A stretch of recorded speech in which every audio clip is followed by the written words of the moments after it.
À 9h58, le matin du 3 mars 1943, le major Paul Gunn était assis dans le cockpit d'un bombardier B-25 nommé Margaret, regardant l'horizon de la mer de Bismarck basculer violemment sur la gauche. Il volait à 320 km/h, mais il ne volait pas haut. Il était à 15 mètres au-dessus de l'eau, assez bas pour voir les crêtes blanches, assez bas pour goûter les embruns salés sur le pare-brise. Devant lui, à travers la brume, se trouvait un destroyer japonais. C'était un prédateur d'acier de 2000 tonnes, chargé de canons anti-aériens conçus spécifiquement pour tuer des avions comme le sien. Le manuel disait que c'était un suicide. Le manuel disait qu'un bombardier moyen devait être à 2400 mètres, larguant ses munitions depuis une trajectoire de vol stable et de niveau.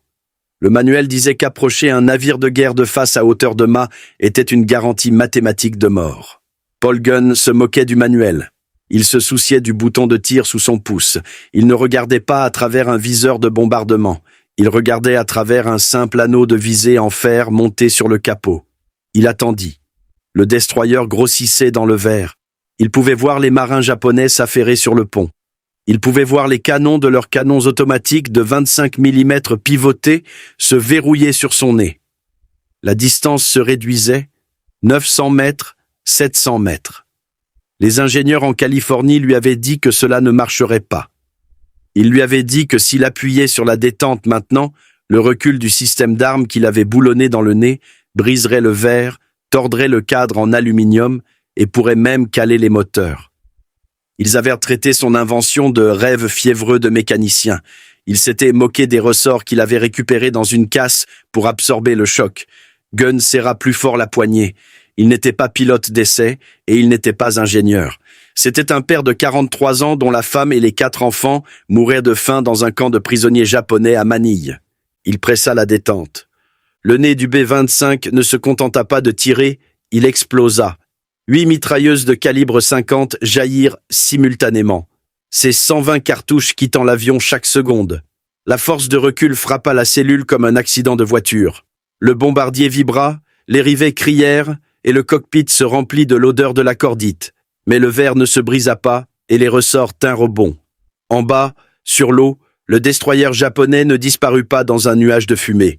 Il commença à se désintégrer sous l'impact d'une tronçonneuse de plomb. Pour comprendre pourquoi un major de 43 ans pilotait un bombardier comme un chasseur, il faut regarder le tableau d'affichage. Fin 1942, l'armée de l'air américaine perdait. Elle perdait simplement parce qu'elle essayait de faire la guerre avec un problème mathématique qui ne fonctionnait pas. La doctrine était construite autour du B-17 Flying Fortress et du viseur Norden. Les généraux à Washington croyaient qu'un B-17 volant à 6000 mètres pouvait mettre une bombe dans un tonneau de cornichons. C'était l'expression qu'ils utilisaient pour vendre la guerre au public. La précision du tonneau de cornichons. Cela sonnait bien dans une actualité cinématographique. C'était un désastre dans la réalité. Dans le Pacifique, les cibles n'étaient pas des usines ou des gares qui restaient immobiles. Les cibles étaient des navires. Des destroyers japonais et des transports de troupes se déplaçant à 30 nœuds, zigzagant à travers l'océan. Quand un B-17 larguait une bombe de 6000 mètres, cette bombe mettait près de 40 secondes à toucher l'eau. Pendant ces 40 secondes, un capitaine japonais pouvait faire virer son navire, fumer une cigarette et regarder la bombe s'écraser inoffensivement dans la mer à 1 kilomètre de là. Les statistiques étaient humiliantes. Au cours de la première année de la guerre, les bombardiers à haute altitude avaient un taux de réussite contre les navires en mouvement de moins de 1%. Ils brûlaient des millions de litres de carburant d'aviation pour tuer du poisson. Pendant ce temps, les Japonais faisaient fonctionner l'Express de Tokyo. C'était un tapis roulant de convois rapides déplaçant des milliers de soldats en Nouvelle-Guinée. Ils renforçaient leur garnison à Lae et Salamaua, construisant un mur de forteresse au nord de l'Australie. S'ils prenaient assez d'hommes, ils posséderaient les pistes d'atterrissage. S'ils possédaient les pistes d'atterrissage, ils pourraient bombarder l'Australie jusqu'à la soumettre. Le commandant allié dans le Pacifique Sud-Ouest, le général George Kenney, regarda les rapports et réalisa la vérité. Ces bombardiers lourds étaient inutiles contre les navires. Ils n'avaient pas besoin d'un scalpel fonctionnant à 5000 mètres. Il avait besoin d'une masse fonctionnant à bout portant. Kenney avait un problème, cependant. Il n'avait pas d'avion d'attaque dédié. Il avait le B-25 Mitchell. Le Mitchell était un bon avion, un bombardier moyen, rapide et robuste, mais il était conçu pour la mauvaise guerre. Il avait un nez en verre, où un bombardier était assis sur un petit tabouret, regardant à travers un viseur optique délicatement calibré. Il transportait quelques mitrailleuses légères pour la défense, pointant principalement vers l'arrière pour effrayer les chasseurs. C'était une plateforme d'armes défensives conçue pour fuir après avoir largué sa charge. Kenney avait besoin d'un avion qui courait vers le combat. Il avait besoin d'un destructeur de commerce. Entrée Paul Irving Gunn. Les hommes l'appelaient « Papy ». Parce qu'à 43 ans, il était un ancêtre selon les standards de l'aviation. La plupart des pilotes dans le Pacifique étaient des gamins de 21 ans qui avaient appris à voler dans les champs de maïs de l'Iowa 6 mois plus tôt. Gunn volait depuis les années 1920. Il avait été aviateur naval, puis pilote de ligne civile aux Philippines. Il connaissait la jungle, il connaissait les îles et il connaissait les machines. Mais Papy Gunn n'était pas motivé par le patriotisme ou le devoir. Il était motivé par une rage froide et dure qui terrifiait les jeunes officiers. Quand les Japonais envahirent les Philippines en 1941, Gunn s'était échappé dans un avion endommagé. Sa femme Polly et leurs 4 enfants, non. Ils furent capturés à Manille et jetés dans le camp d'internement de Santo Tomas. Gunn savait exactement ce qui se passait dans ces camps. Il connaissait la famine, la maladie et la brutalité. Chaque jour que la guerre durait était un jour de plus où ses enfants pouvaient mourir. Il n'avait pas le temps pour la doctrine. Il n'avait pas le temps pour les vols d'essai ou les réunions de comité. Il entra dans le bureau du général Kenney à Brisbane, en Australie, et proposa quelque chose d'insensé. Il voulait prendre le B-25, enlever le bombardier, enlever le viseur et transformer le nez en verre en batterie de canon. Il voulait installer 4 mitrailleuses fixes de calibre 50 dans le nez, plus 2 autres dans des pods sur les côtés, plus verrouiller la tourelle supérieure vers l'avant. Il voulait transformer un bombardier moyen en fusil de chasse volant avec plus de puissance de feu frontal qu'un char. Le général Kenney était assez désespéré pour dire oui. Il donna à Gunn un hangar à Brisbane et lui dit de faire en sorte que cela arrive. Mais quand les ingénieurs de North American Aviation, la compagnie qui construisait le B-25, entendirent parler du plan, ils ne dirent pas seulement non. Ils rirent. Ils envoyèrent des mémos expliquant les lois fondamentales de la physique au major confus. Le nez d'un B-25 était une serre. C'était un cadre léger de bandes d'aluminium tenant des panneaux de plexiglas. Il était conçu pour supporter le poids d'un homme et d'un viseur de 7 kg. Les ingénieurs expliquèrent les mathématiques de la mitrailleuse Browning M2 de calibre 0,50.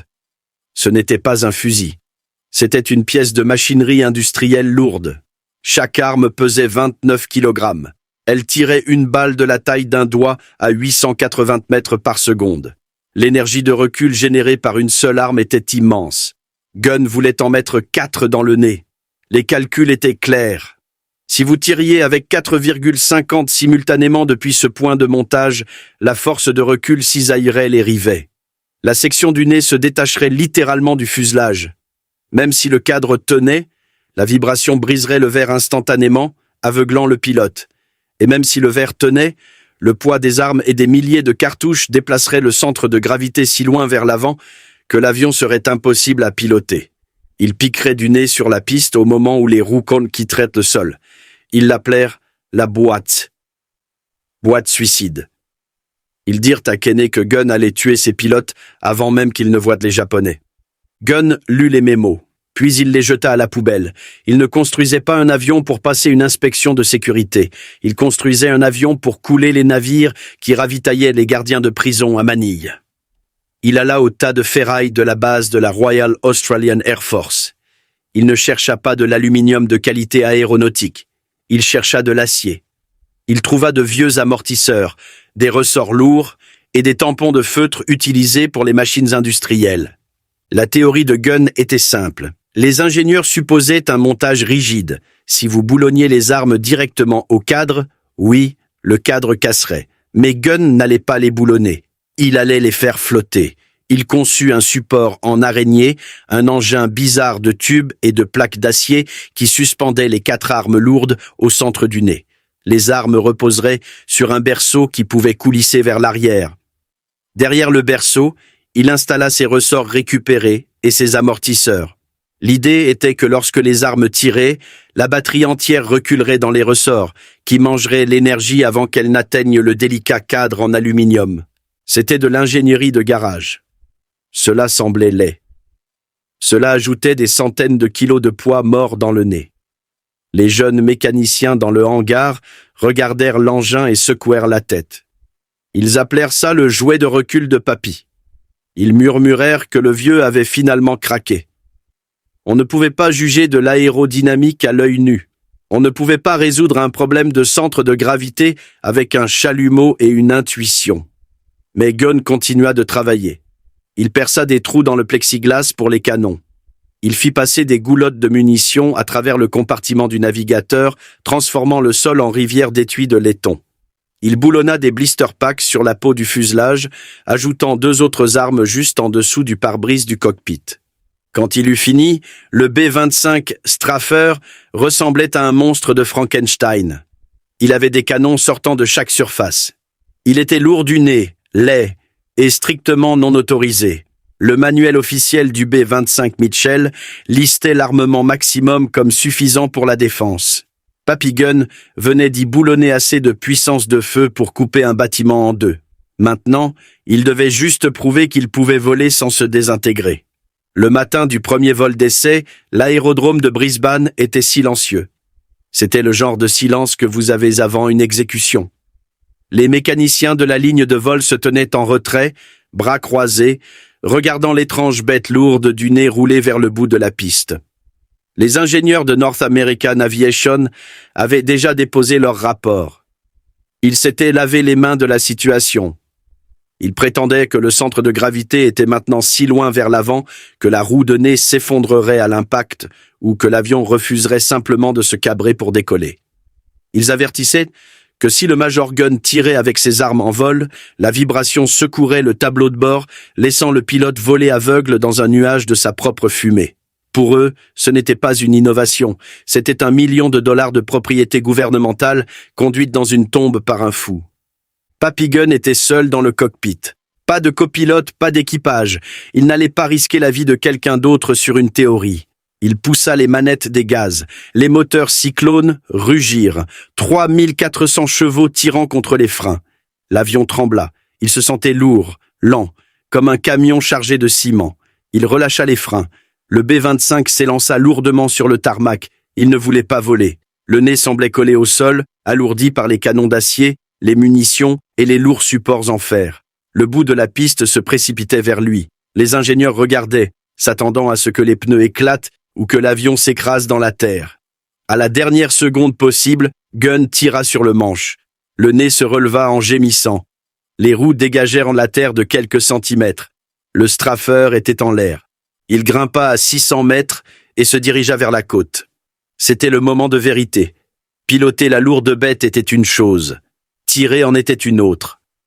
Gunn se mit en palier au-dessus de l'océan. Il arma le système. Son pouce planait au-dessus du bouton sur le manche.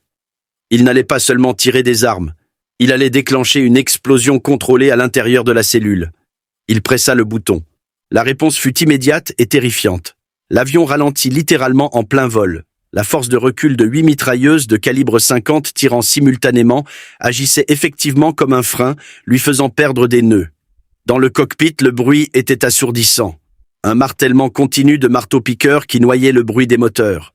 Le cockpit se remplit de l'odeur âcre de la poudre brûlée. Le plancher devint une plaque vibrante. Mais le nez resta attaché. Le verre ne se brisa pas. Le support en araignée de Gunn, cette laide collection de ressorts de récupération et d'amortisseurs hydrauliques, fonctionnait parfaitement. Il absorbait le violent coup de pied des armes, laissant les armes glisser d'avant en arrière sur quelques millimètres à peine, mangeant l'énergie avant qu'elles ne puissent arracher les rivets de la peau d'aluminium. Gunn regarda les traceurs descendre en arc vers l'eau. Ils ne se dispersaient pas comme l'eau d'un tuyau d'arrosage mal tenu. Ils convergeaient. À 900 mètres, les flux de plomb se rejoignaient en un cône de destruction serré et concentré. Ils n'arrosaient pas une zone, ils perçaient un trou. Gunn fit atterrir l'avion et retourna au hangar. Les mécaniciens qui s'étaient moqués de son jouet de recul s'approchèrent de l'appareil. Ils virent les traces de suie sur le nez. Ils sentirent la cordite, mais ils ne virent aucune fissure de fatigue. Ils ne virent pas de rivet sauté. Le vieux fou avait réussi. Il avait construit un canonnière qui défiait la physique du fabricant. Mais Gunn savait que construire l'arme n'était que la moitié du problème. Une arme est inutile si vous n'avez pas un moyen de porter le coup fatal. Les calibres 50 pouvaient déchiqueter le pont d'un navire, tuer l'équipage et déclencher des incendies, mais ils ne pouvaient pas couler un transport de 6000 tonnes. Pour cela, il fallait des bombes, et larguer des bombes à 15 mètres était un bon moyen de vous faire sauter vous-même du ciel. C'était la seconde moitié de l'équation impossible de Gunn. Il devait apprendre à une génération de pilotes formés à voler droit et niveau, à 2400 mètres à voler comme des fous. Il appela ça le skip bombing. Le concept était ancien. C'était exactement comme faire ricocher une pierre plate sur un étang. Si vous lanciez la pierre avec un angle raide, elle éclaboussait et coulait. Si vous la lanciez bas et fort, parallèlement à l'eau, elle faisait des ricochets. Gunn voulait faire la même chose avec une bombe de 230 kg. La physique était simple, mais l'exécution était terrifiante. Pour faire ricocher une bombe, l'avion devait voler à 320 km/h, parfaitement de niveau, à une altitude ne dépassant pas 15 mètres. Si le pilote larguait la bombe trop haut, elle plongerait dans l'eau et manquerait le navire. S'il la larguait trop bas, les éclaboussures de la bombe frappant l'eau pouvaient heurter la queue de l'avion et le faire s'écraser. Et puis il y avait l'explosion. Une bombe de 230 kg a un rayon de souffle létal qui atteint des centaines de mètres dans les airs. Si vous la larguez de 15 mètres, le souffle arrachera les ailes de votre propre avion avant que vous puissiez vous enfuir. La solution était une fusée temporisée. Gunn et les armuriers réglèrent les fusées sur un délai de 4 à 5 secondes. La bombe frapperait l'eau, ricocherait sur la surface comme une pierre, s'écraserait sur le côté du navire japonais, coulerait sous la ligne de flottaison, puis exploserait. Ces 5 secondes donnaient au pilote exactement assez de temps pour se cabrer, mettre les gaz en puissance d'urgence et dégager la zone d'explosion. L'entraînement fut brutal. Gunn trouva une vieille épave, le SS Prut, échouée sur un récif au large de Port Moresby. Elle devint le morceau de ferraille le plus bombardé du Pacifique. Les pilotes détestèrent cela au début. Cela semblait contre nature. Chaque instinct qu'ils avaient appris à l'école de pilotage leur criait de remonter. L'océan défilait si vite qu'il devenait flou dans leur vision périphérique. Ils devaient lutter contre l'envie de fixer l'eau. Ils devaient se concentrer entièrement sur la cible. Mais Gunn était implacable. Il volait avec eux. Il s'asseyait sur le siège du copilote, criant par-dessus le rugissement des moteurs, les forçant à descendre. Plus bas, plus bas. Si vous ne laissez pas de sillage avec vos hélices, vous êtes trop haut, bordel. C'est là que le concept du straffer prenait enfin tout son sens. Les pilotes réalisaient pourquoi ils avaient besoin des armes. Dans un bombardement standard, l'avion est un canard assis pour la DCA du navire. Les artilleurs du navire ont un tir clair sur le bombardier qui arrive, mais avec la modification des armes, le bombardier riposte. Alors que le pilote commence sa course à 3 km, il ouvre le feu avec les armes de nez. Il arrose le pont du navire, il tue les équipages de DCA, il détruit la passerelle, il force le capitaine à se baisser. Au moment où le bombardier est assez proche pour larguer la bombe, le navire ne riposte pas. Il est supprimé par un mur de plomb. Le B-25 n'était plus seulement un bombardier, c'était une arme de suppression qui délivrait un coup de poing décisif. Le général Kenney vit les résultats de l'entraînement et ordonna immédiatement la conversion de tous les B-25 disponibles. Il n'y avait pas le temps de les renvoyer à l'usine en Californie. Il devait le faire dans la jungle. Gunn organisa une chaîne de production dans la terre à Port Moresby. C'était une scène de chaos organisée. Les mécaniciens travaillaient 24 heures sur 24, arrachant les nez en verre des bombardiers, soudant des plaques d'acier, perçant des trous pour les canons et boulonnant les lourds supports en araignée. Ils récupéraient des pièces sur des avions accidentés.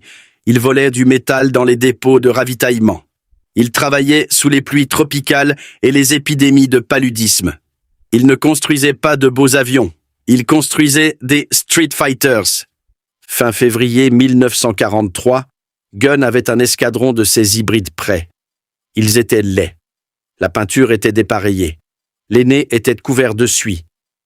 Mais les pilotes avaient changé. Ils marchaient différemment. Ce n'étaient plus des chauffeurs de bus à haute altitude, c'étaient des chasseurs. Ils savaient qu'ils avaient une arme que les Japonais ne comprenaient pas et ne pouvaient pas contrer. Ils s'étaient entraînés sur l'épave du Prut jusqu'à pouvoir mettre une bombe à travers un hublot spécifique à 320 km/h. Mais tirer sur une épave rouillée est différent de tirer sur un destroyer qui riposte. Le test arriva plus tôt que quiconque ne l'avait imaginé.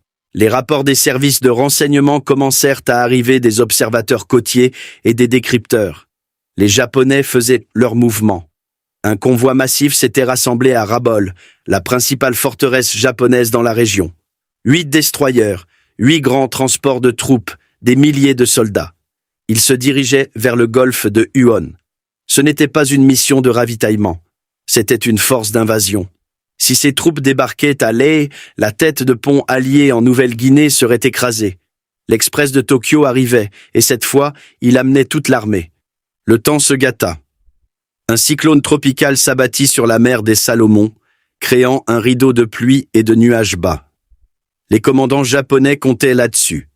Ils savaient que les Américains dépendaient des bombardements à haute altitude.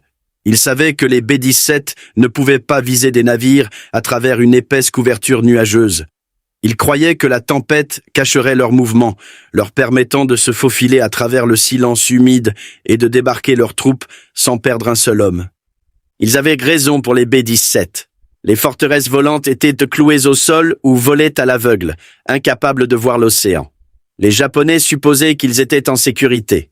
Mais ils ne savaient rien des modifications en cours dans la boue de Port Moresby. Ils ne savaient pas que les Américains avaient cessé de regarder depuis la stratosphère. Ils ne savaient pas qu'un nouveau type d'avion attendait sur la piste, moteur tournant au ralenti, attendant le signal. Ces avions n'avaient pas besoin de ciel dégagé à 6000 mètres. Ils aimaient les nuages. Ils aimaient le plafond bas. Cela leur donnait une couverture.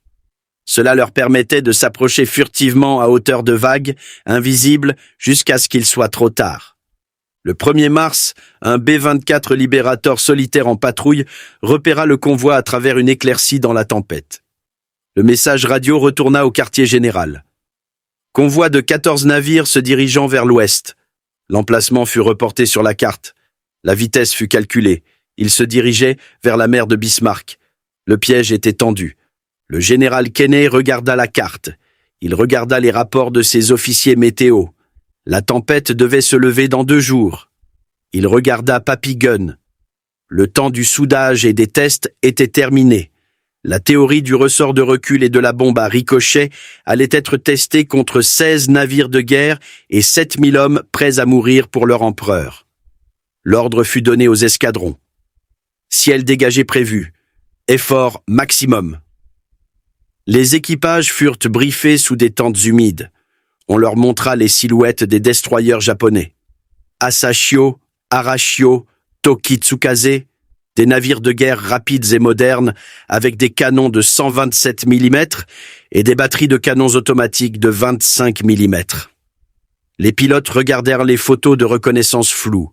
Ils regardèrent leurs propres avions modifiés, avec leurs nez camus hérissés de mitrailleuses et leurs lourdes charges de bombes. Il n'y avait pas de plan de secours.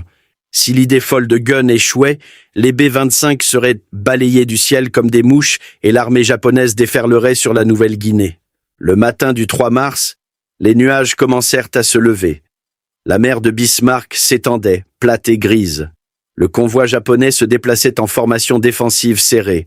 Les destroyers entouraient les transports, canons armés, yeux scrutant le ciel à haute altitude, attendant les B-17. Ils regardèrent vers le haut. Ils auraient dû regarder vers le bas.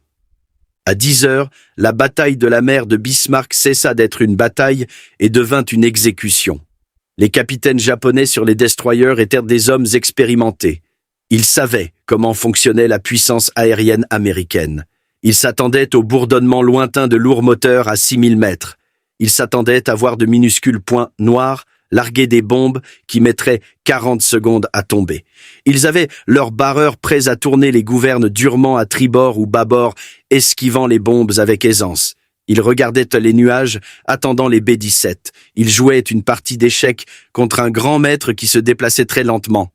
Ils ne réalisèrent pas que Papy Gunn avait retourné l'échiquier et sorti un couteau. Le premier signe que quelque chose n'allait pas ne fut pas un son. Ce fut une forme.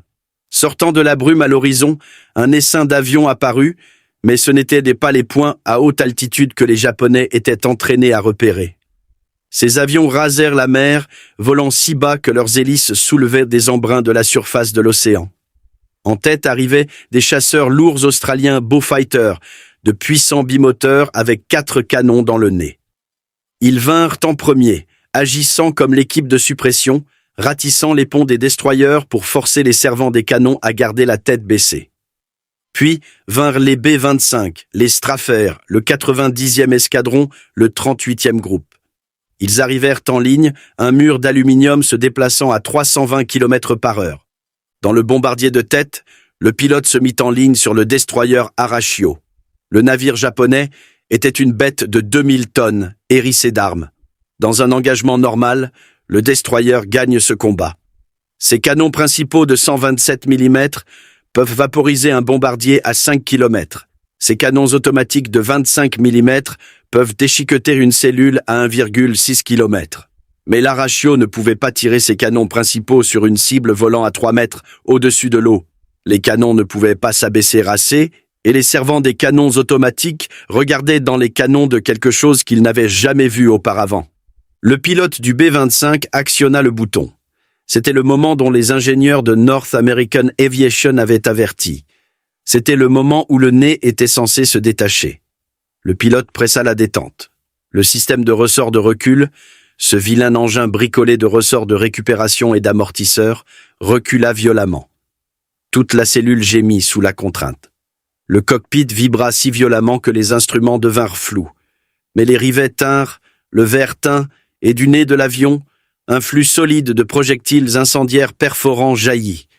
8 mitrailleuses de calibre 50 tirant à la fois créent une densité de feu difficile à comprendre. Ce ne sont pas que des balles, c'est une force physique. Les projectiles ne se contentèrent pas de frapper l'Arashio. Ils le désassemblèrent. Ils percèrent le blindage d'acier de la passerelle. Ils déchiquetèrent le métal mince des plateformes de canon. Ils transformèrent le pont en abattoir. Les artilleurs japonais n'eurent pas le temps de viser. Ils furent fauchés là où ils se tenaient.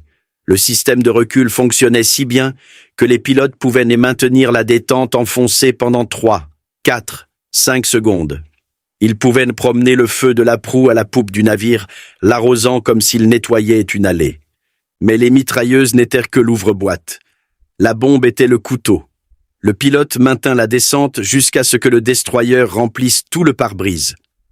À 270 mètres, il regardait dans les yeux des hommes terrifiés sur la passerelle. Il largua la bombe. Un cylindre de 230 kg d'explosifs tomba de la soute. Il ne tomba pas, il vola. Il frappa l'eau avec un angle faible, ricochant sur la surface comme une pierre plate lancée par un géant. Il rebondit 1 fois, 2 fois, 3 fois. Il s'écrasa sur le côté de l'Arashio, juste à la ligne de flottaison. La fusée temporisée fit tic-tac. 1 seconde, 2 secondes. Le B-25 passa en rugissant directement au-dessus du mât du navire, le pilote tirant sur le manche, les moteurs hurlant. 3 secondes, 4 secondes. La bombe explosa. L'explosion ne monta pas. Elle entra. Elle souffla un trou de la taille d'une porte de garage dans le côté du destroyer. L'onde de choc souleva le navire de 2000 tonnes hors de l'eau. Les salles des machines furent inondées instantanément. L'Arashio se brisa. Cette scène se répétait à travers tout le convoi. La formation japonaise vola en éclats. Les transports de troupes, gros navires lents transportant des milliers de soldats, étaient sans défense. Ils avaient compté sur les destroyers pour leur protection, mais les destroyers brûlaient. Les pilotes de Papy Gunn se tournèrent envers les transports comme des loups sur un troupeau de moutons. Ils se mirent en ligne pour leur course. Ils n'avaient même pas besoin des bombes pour les cibles plus molles. Les calibres 50 suffisaient. Les lourdes balles déchiraient les coques non blindées des transports. Elles enflammaient les barils de carburant stockés sur les ponts. Elles faisaient exploser les caisses de munitions empilées dans les cales. Un pilote de B-25, le major Ed Larner, amena son avion si bas qu'il dut cabrer pour éviter de heurter le mât d'un transport. En passant au-dessus, son mitrailleur de queue arrosa le pont depuis l'arrière. Le navire était le Kembu Maru. Il transportait du carburant aviation. Quand les bombes sauteuses le touchèrent, le navire ne se contenta pas de couler, il se vaporisa. Une boule de feu s'éleva à 300 mètres dans les airs. Le B-25 volant derrière l'arneur dut traverser la boule de feu. La peinture sur ses ailes cloqua sous la chaleur. Le pilote ressortit de l'autre côté, sonné et tremblant, mais toujours en vol. Le concept de destructeur de commerce fonctionnait avec une efficacité terrifiante. La technique du skip bombing s'avérait mortellement précise. À haute altitude, un taux de réussite de 10% était considéré comme excellent. À hauteur de mât, les B-25 atteignaient un taux de réussite de près de 50%. Ils ne manquaient pas. Ils mettaient des bombes dans les salles des machines de navires en mouvement. Les capitaines japonais essayèrent de manœuvrer, d'essayer de zigzaguer, mais on ne peut pas distancer un avion volant à 370 km/h. Les B-25 se contentèrent de faire le tour, d'attendre que le navire s'engage dans un virage, puis de frapper par le travers. À midi, la mer de Bismarck était un cimetière. Le destroyer Tokitsukaze était mort en mer, coulant. L'Asashio brûlait de la proue à la poupe. Les 8 transports étaient touchés. La plupart coulaient ou avaient déjà disparu. L'eau était recouverte d'une épaisse couche de pétrole, de débris et de milliers de survivants luttants. Les B-25 n'avaient plus de bombes, mais ils ne rentrèrent pas chez eux. Ils revinrent pour des passes de mitraillage. Ils utilisèrent les armes à ressort de recul pour achever les navires paralysés. Ils percèrent des trous dans les canaux de sauvetage. Ils arrosèrent les champs de débris. C'était un massacre industriel brutal. C'était une guerre sans merci. Mais les pilotes se souvenaient des rapports de battants. Ils se souvenaient des histoires de prisonniers américains exécutés. Ils se souvenaient de la famille de Papy Gunn à Manille. Ils continuèrent à tirer jusqu'à ce que les canons de leurs armes deviennent rougeoyants et que les goulottes de munitions soient vides. De retour à la base, les équipes au sol attendaient. Elles entendirent le bourdonnement des moteurs qui revenaient. Elles comptèrent les avions. Ils revenaient tous.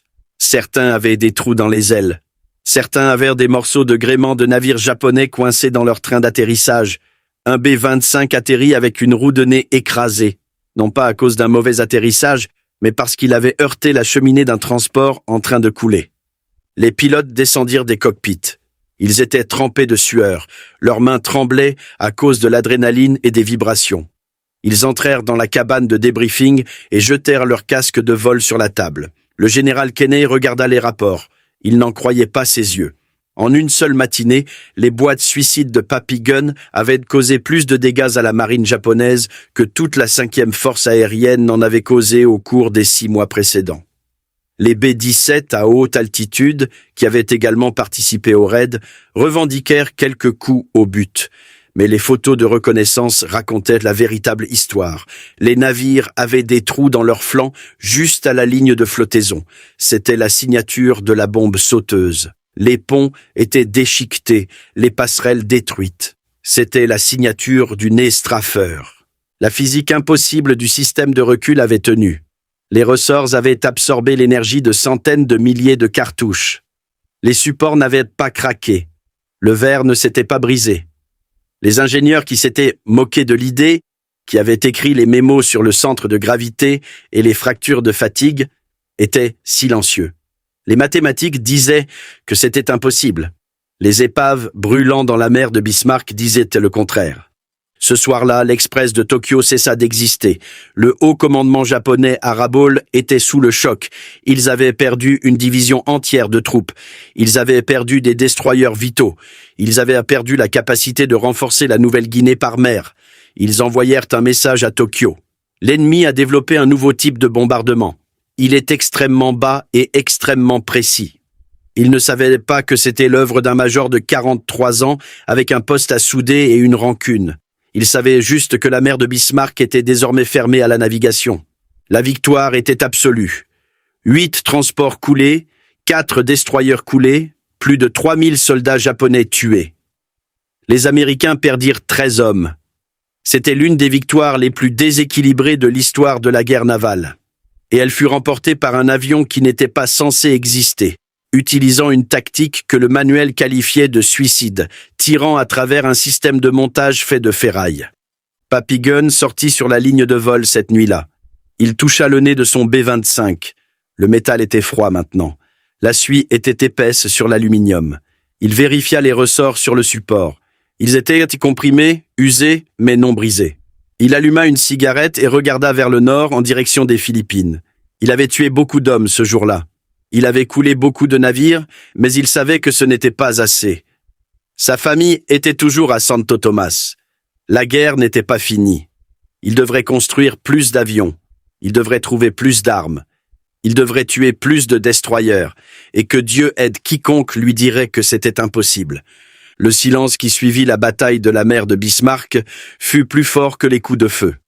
Dans les clubs d'officiers à Brisbane et les salles de conseil de North American Aviation en Californie, les rires cessèrent.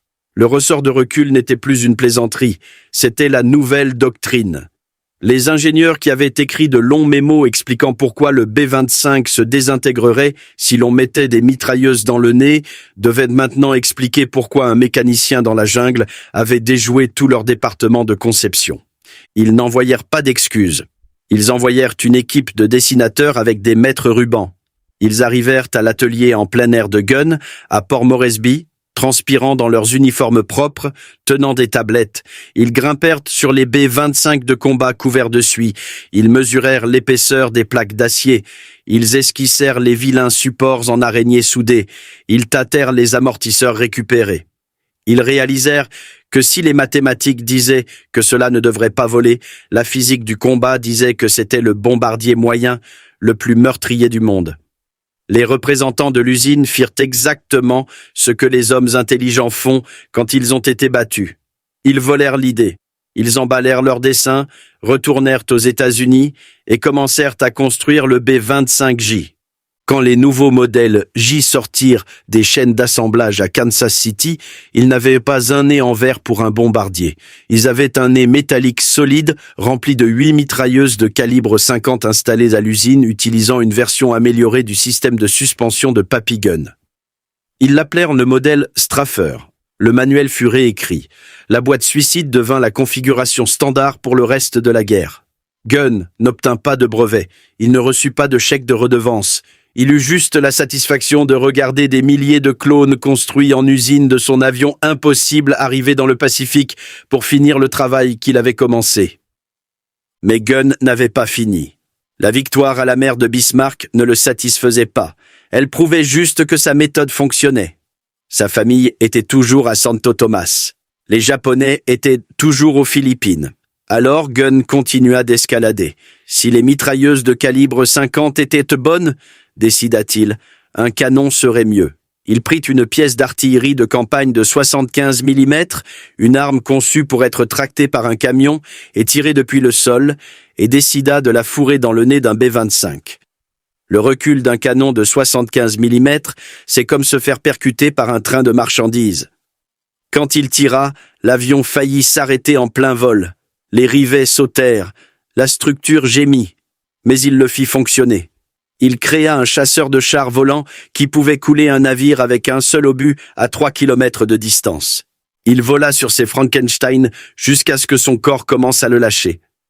Fin 1944, lors d'une mission au-dessus des Philippines, la chance de Gunn finit par s'épuiser. Il fut abattu. Son avion s'écrasa dans la jungle. Il survécut, mais il fut gravement brûlé par du phosphore blanc. Il perdit un doigt. Son bras était mutilé. Les médecins de l'air le regardèrent et signèrent les papiers pour le clouer au sol définitivement. Ils lui dirent donc que sa guerre était finie. C'était un homme de 45 ans avec une main paralysée et des brûlures au 3e degré. Il aurait dû être sur un navire-hôpital en route pour San Francisco. Gunn ignora les docteurs comme il avait ignoré les ingénieurs. Il ne partirait pas avant d'avoir ouvert les portes de Santo Tomas. Il se débrouilla pour retrouver son statut de vol. Il livra des fournitures. Il fit de la reconnaissance. Il vola sur tout ce qui avait des ailes. Quand le général MacArthur retourna finalement aux Philippines, attendant à terre à Leyte, Papy Gunn volait au-dessus. Il regardait le sol, comptant les kilomètres jusqu'à Manille. Le 3 février 1945, les cauchemars prirent fin. La première division de cavalerie enfonça les portes du camp d'internement de Santo Tomas. Ils trouvèrent 3700 civils qui étaient à peine en vie. C'étaient des squelettes, mourant de faim, survivant avec moins de 700 calories par jour. Parmi les fantômes ambulants se trouvaient Polygon et ses 4 enfants. Ils avaient survécu à 3 ans d'enfer. Ils avaient survécu à la faim, à la maladie et à la brutalité des gardiens. Quand Papy Gunn entra enfin dans ce camp, il n'était pas le légendaire destructeur de commerce. Il était juste un mari et un père qui avaient passé chaque seconde éveillée des 3 dernières années à essayer de construire une machine assez violente pour les sauver. Il les trouva vivants. C'était la seule victoire qui comptait. Les navires au fond de la mer de Bismarck, les médailles sur sa poitrine, les livres d'histoire, rien de tout cela n'avait d'importance comparé au moment où il prit sa femme dans ses bras. La rage qu'il avait alimentée, la froide colère qui lui avait permis de transformer un bombardier en abattoir, s'évapora finalement. Après la guerre, l'armée de l'air essaya de le garder. Ils lui offrirent des promotions, un bureau au Pentagone, une chance d'enseigner à la prochaine génération d'ingénieurs. Gunn refusa. Il n'avait aucun intérêt pour la bureaucratie en temps de paix. Il n'avait aucun intérêt à porter un uniforme quand il n'y avait plus personne à combattre. Il resta aux Philippines. Il aimait ces îles. Il créa une compagnie aérienne civile, Philippine Airlines. Il retourna à ce qu'il faisait avant que le monde ne s'embrase. Transporter des gens et du fret au-dessus de la jungle, réparer des moteurs avec du fil de fer et atterrir sur des pistes en terre qui terrorisaient les jeunes pilotes. Mais des hommes comme Papy Gunn ne meurent pas dans leur lit. Ils ne s'éteignent pas dans une maison de retraite en jouant au shuffleboard. Ils vivent par la machine, et finalement la machine les réclame. Le 16 janvier 1957, Gunn pilotait un Beechcraft Bonanza à travers une tempête près de Manille. Il avait 57 ans. Il avait survécu à la marine japonaise, à la jungle, aux crashs d'avions et aux brûlures au phosphore. Il avait survécu aux sceptiques et aux généraux, mais il ne put survivre au mauvais temps. L'avion s'écrasa. Papy Gunn mourut instantanément. Son héritage ne repose pas dans une vitrine de musée. Il survole les champs de bataille aujourd'hui. Chaque fois que vous voyez un A-10 Warthog, un avion qui est essentiellement un énorme canon avec des ailes autour, vous regardez l'arrière-petit-fille du B-25 de Papy Gunn. Chaque fois que vous voyez un gunship AC-130 tourner autour d'une cible, déversant du feu depuis le côté, vous voyez l'évolution du concept du straffer. Gunn prouva qu'en temps de guerre, la personne qui s'adapte le plus vite gagne. Il prouva que le manuel n'est qu'une suggestion et qu'un ingénieur avec un poste à souder et une raison de se battre est plus dangereux qu'un comité d'experts. La plupart des historiens se concentrent sur les amiraux et les généraux. Ils parlent de Nimitz et MacArthur. Ils parlent de grandes stratégies et de mouvements de flotte. Mais la guerre du Pacifique n'a pas été gagnée par des flèches sur une carte. Elle a été gagnée par des gars comme Papy Gunn qui ont regardé un problème, réalisé que la solution officielle allait les faire tuer et ont construit leur propre solution avec de la ferraille.